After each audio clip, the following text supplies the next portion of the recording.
Bien-aimés frères et sœurs, vous connaîtrez la vérité et la vérité vous affranchira. Ça, c'est pas moi qui le dis, c'est la Bible qui le dit. Mais moi, je vous dis mieux. Vous connaîtrez la vérité historique, notamment celle de vos ancêtres kémites, et vous aurez une vision globale de ce que c'est que la vraie souveraineté politique. J'ajoute, vous reviendrez à la spiritualité africaine ancestrale et vous comprendrez les enjeux de l'indépendance économique. Et pour terminer, vous accepterez votre identité culturelle kémite et vous obtiendrez deux choses. La première, c'est la paix. La seconde, c'est le développement, à une condition. L'unité de toute l'Afrique noire, l'unité de tous les Noirs du monde entier. Otep à tous. Bienvenue sur la chaîne des panafricanistes par essence, par conviction et par excellence. Celle des citoyens kémites par nécessité et obligation de combat. Nous sommes une chaîne qui n'est guidée que par nos ancêtres et rien que par les ancêtres qui appartiennent à l'égrégore du monde noir. Par conséquent, nous ne croyons en aucun Dieu venu de l'étranger.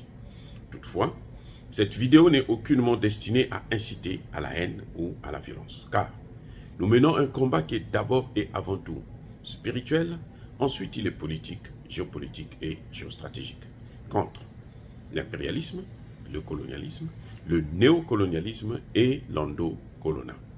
Sur la base du principe fondamental que nous avons hérité de nos ancêtres kémites, qui est celui de la Mahat, c'est-à-dire solidarité, vérité et justice.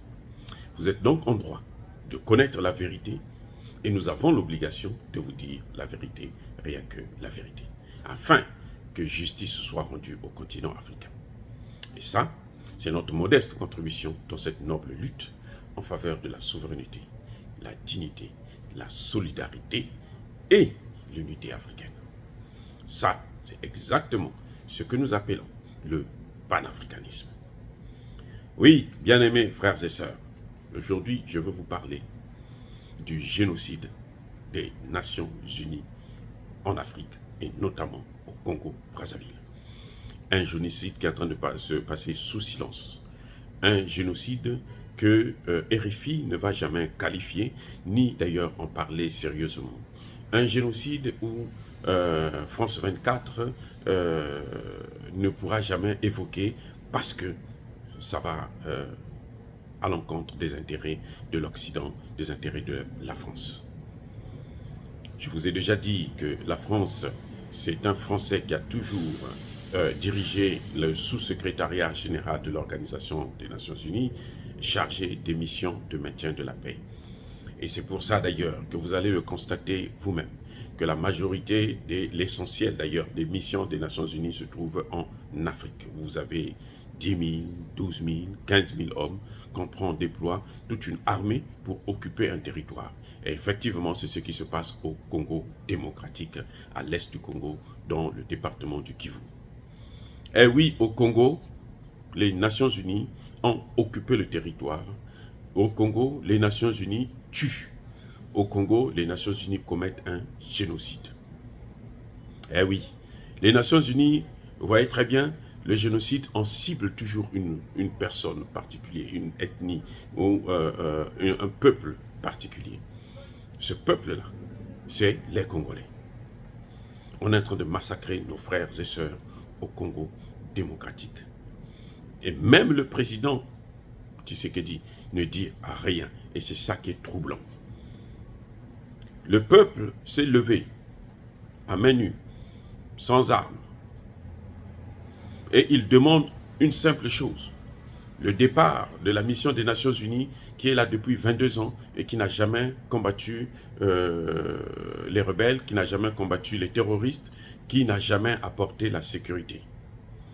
Au contraire, depuis qu'ils sont là, l'insécurité ne fait qu'aller en grandissant. Et ça, la population en a marre. Il suffit, pour bien comprendre la situation, pour bien comprendre ce peuple, se poser la question de faire le bilan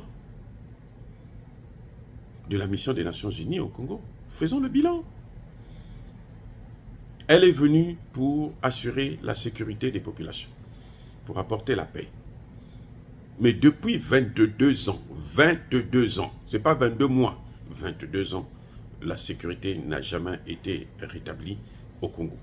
Croyez-vous qu'un jour, ce même MONUSCO, cette même MONUSCO peut apporter la paix? Non.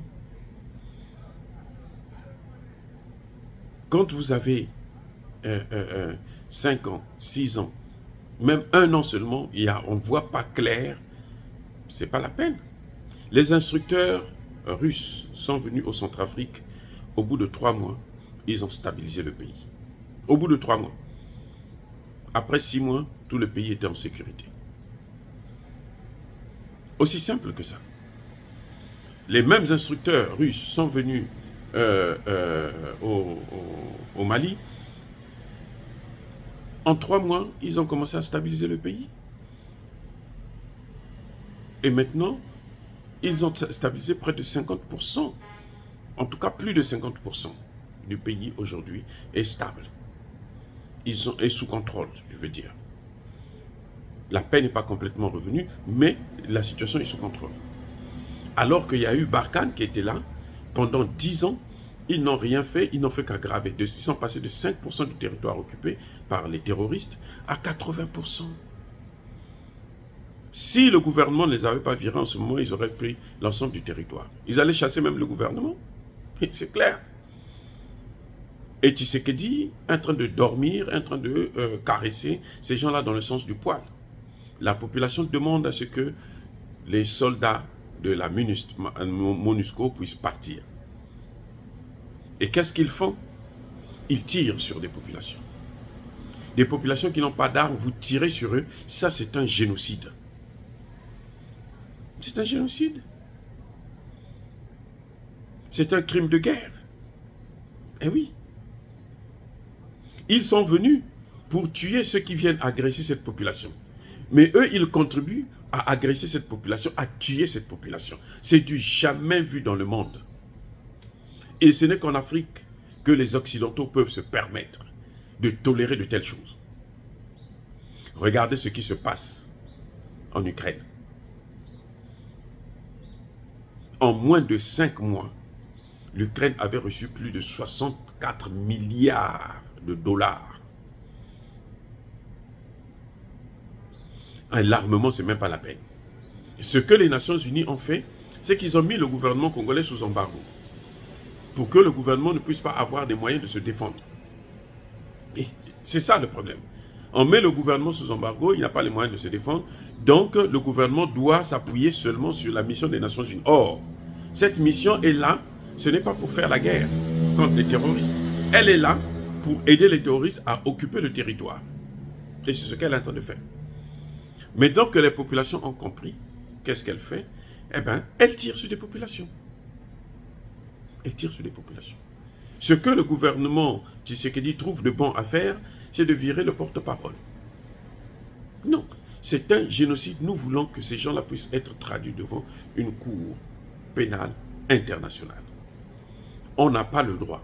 Après 22 ans, ils se mettent à tirer sur des populations qui demandent tout simplement leur départ. Parce que c'est une armée, c'est devenu une armée d'occupation. Parce que ces gens-là, ils se font beaucoup d'argent. Ces gens-là, ils pillent les matières premières qu'ils vont vendre à l'étranger. Et ça suffit maintenant. La population dit, nous voulons notre terre.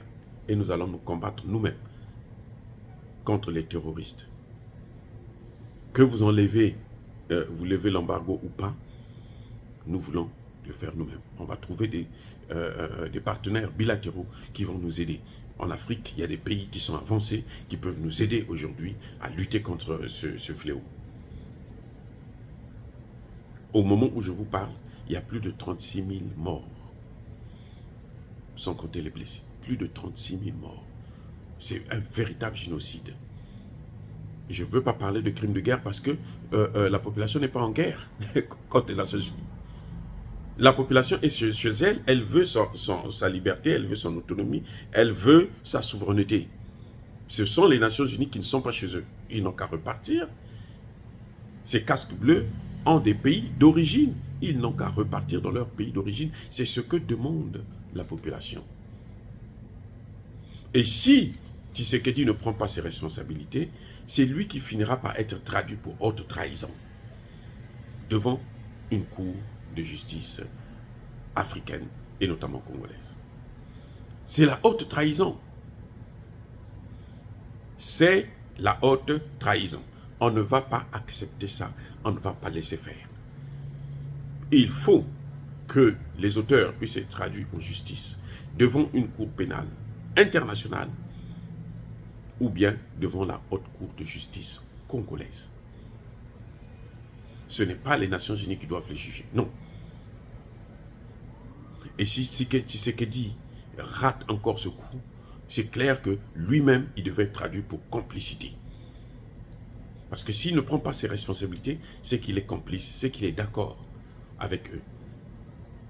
Et ça, ce sont les conséquences de passer tout son temps à aller s'endetter alors que le Congo est le pays le plus riche au monde. Il n'a pas besoin de s'endetter. Il n'a pas besoin de l'argent du FMI pour mettre le pays à genoux, pour contrôler toute politique de développement du pays. Donc ça, c'est une haute trahison grave. Il est obligé de s'endetter, il s'est endetté et il est obligé de faire ce qu'on lui demande de faire et il ne peut pas protéger les populations congolaises. Je répète encore, c'est un génocide qui est en train de se dérouler dans l'est du Congo démocratique. Et ça, tout Africain, tout panafricaniste ne pourrait tolérer ça encore. Il faut que nous puissions nous battre pour que les auteurs puissent être traduits devant une cour pénale internationale. Dire ça, c'est inciter à la haine ou à la violence? Non. Nous sommes une force tranquille. Il y a pas colère V, il y a Malembe. Soyez bénis par le Dieu des Kémites. J'ai dit et j'assume. Eux, ils marchent par la foi et non par la vue. Mais moi, je vous conseille vivement de marcher par la connaissance scientifique et historique, notamment celle de nos ancêtres kémites, par les 5 sens et par l'intelligence. À vous, Apia.